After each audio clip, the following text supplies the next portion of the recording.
नमस्कार, मी शिर्डी येथून पत्रकार सतीश वैजापूरकर बोलतो आहे. टक्के टोनपे मध्ये आपलं स्वागत आहे. लोकसभा निवडणुकीत उत्तरेत काय होणार, दक्षिणेत काय होणार? उत्तरेच्या लोकसभा निवडणुकीमध्ये कोपरगावमध्ये काळेंनी काय केलं, कोल्हेंनी काय केलं, काळे कोणाला मदत करणार, कोल्हे कोणाला मदत करणार, कोल्हेंचं राजकारण काय, कोण रुसलं, कोण फुगलं, कोणाचा रुसवा निघाला, अशा चर्चा निवडणुकीनंतर सुरू असताना आज एक नाट्यमय राजकीय घटना घडलेली आहे. कोपरगावचे युवा नेते विवेक कोल्हे यांनी नाशिक शिक्षक मतदारसंघाच्या निवडणुकीत उमेदवारी करण्याचा निर्णय घेतला आहे. एवढंच नाही तर लांबलेल्या निवडणुकीचा फायदा घेत त्यांनी आपला प्रचंड मोठा फौज फाटा या मतदारसंघाच्या निवडणुकीच्या पूर्वतयारीला धाडला आहे. म्हणजे एका अर्थाने उत्तरेतल्या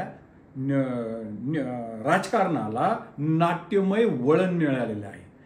खरं म्हणजे कोल्हे म्हणजे प्रामुख्याने विवेक कोल्हे हे भाजपात असले तरी गणेश कारखान्याच्या अडवलेल्या कर्जावरून त्यांनी महसूल मंत्री राधाकृष्ण विखे पाटलांच्या विरोधात मोर्चा काढला होता आणि सांगितलं की ग्रामपंचायत निधी असो, गणेशचं कर्ज वाटप असो, तुम्ही आमची अडवणूक कराल तर मी शिर्डी विधानसभा निवडणुकीच्या रिंगणात मी उतरेल, हे तुम्ही लक्षात घ्या. असा इशारा देणारे कोल्हे यांनी आता थेट नाशिक शिक्षक मतदारसंघाची म्हणजे विधान परिषद निवडणुकीची वाट धरली आहे.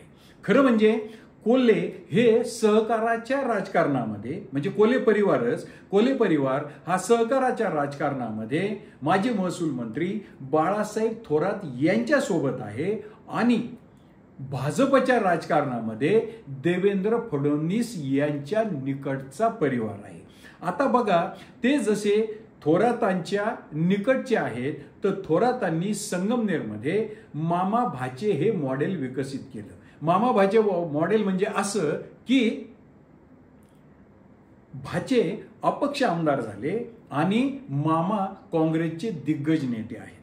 म्हणजे ज्या नाशिक पदवीधर मतदार संघाच्या निवडणुकीमध्ये आता त्यावेळी अपक्ष म्हणून तांबे हे आमदार झाले.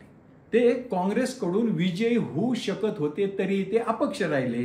आता हाच फॉर्म्युला मामा भाच्याचा फॉर्म्युला जसा संगमनेरात राबविण्यात आला तसा आता माय लेकराचा फॉर्म्युला कोपरगाव मध्ये राबविला जाणार आहे. म्हणजे चिरंजीव विवेक कोल्हे हे नाशिक शिक्षक मतदारसंघ आणि त्यांच्या मातोश्री मैत्रीपूर्ण लढती महायुतीत झाल्या तर विधानसभा निवडणुकीत आमदार आशुतोष दादा काळे यांच्या विरोधात उभे ठाकतील आणि जर समजा महायुती कायम राहिली तर एक आमदारकी कोल्हेंच्या घरात, एक आमदारकी काळेंच्या घरात.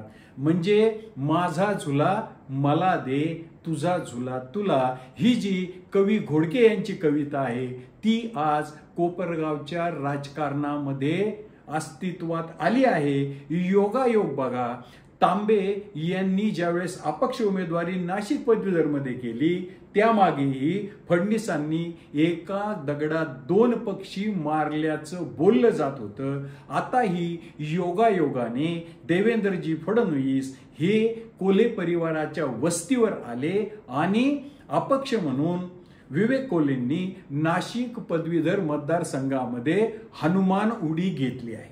आता जसं 2012 सालापासून या नाशिक मतदारसंघाचं नाव आहे नाशिक शिक्षक मतदारसंघ. म्हणजे नाशिक नगर, नाशिक, धुळे, जळगाव, नंदुरबार हा या 5 जिल्ह्यांच्या या मतदारसंघात 2012 सालापासून शिक्षक नेते बाजूला राहिले आणि शैक्षणिक संस्था चालकांनी या निवडणुकीवर कब्जा केला.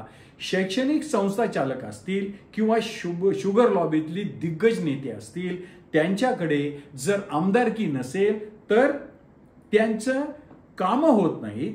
सरकार दरबारी वजन राहत नाही, कामं झाली नाही, सरकारी दरबारी वजन नसलं, कार्यकर्ते टिकतील, कार्यकर्ते त्वेषाने लढतील याचा भरवसा नसतो. हा सगळा डोलारा टिकवण्यासाठी विधानसभेची नाही मिळाली, विधानसभेची तर विधान परिषदेची आमदारकी त्यांना आवश्यक असते. याच गरजेपोटी आता विवेक भैया नाशिक शिक्षक मतदारसंघाच्या निवडणुकीत उतरले आहेत.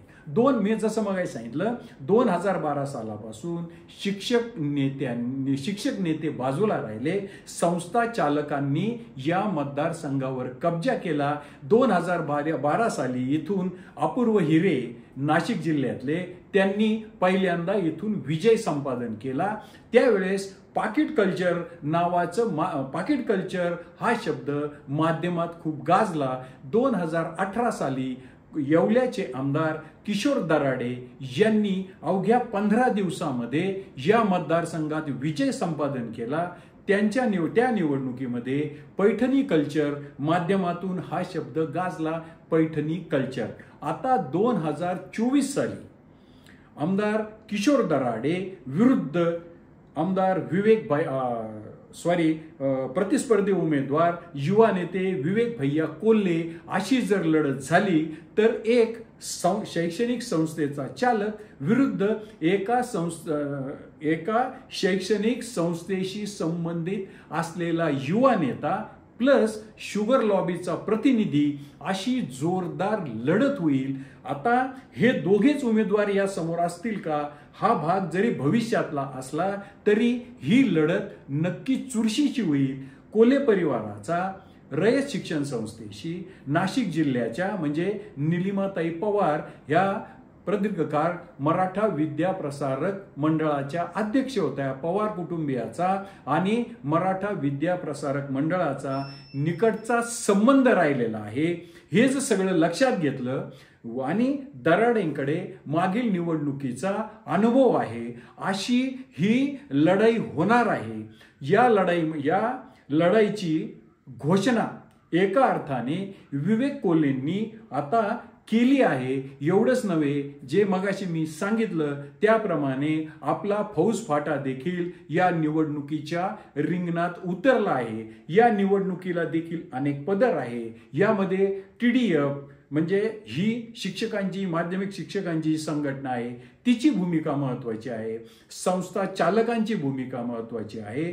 थेट शिक्षकांसोबत जाऊन शिक्षकांना कोण नेता किती मोठ्या संख्येने बरोबर घेऊ शकतो यालाही महत्व आहे. या निवडणुकीला अनेक पदर आहे, पण कोल्हे परिवारातला 33 वर्षाचा युवक विवेक कोल्हे या निवडणुकीत उतरले आहेत. हे नगर जिल्ह्यातल्या राजकारणातली ही आजची ठळक आणि महत्वाची घटना आहे. या घटनेचे मामा म्हणजे संगमनेरातलं मामा भाच्यांचं मॉडेल, तसं कोपरगावमध्ये अस्तित्वात येऊ पाहणारं माय लेकरांचं मॉडेल, हे 2 मॉडेल अस्तित्वात येणार की काळे आणि कोल्हे दोघांनाही या दोन्ही परिवाराला या निमित्ताने आमदारकी मिळणार आणि येथेच हा समेट झाला असं जाहीर होणार. हे आजमावून पाहायला आणखीन काही काळ लागेल. पण तोपर्यंत विवेक कोल्हे यांच्या उमेदवारीचं मी केलेलं विश्लेषण आपणास आवडलं असेल तर माझं टक्के टोनपे हे चॅनल सबस्क्राईब करा, लाईक करा, शेअर करा. जय हिंद, जय महाराष्ट्र.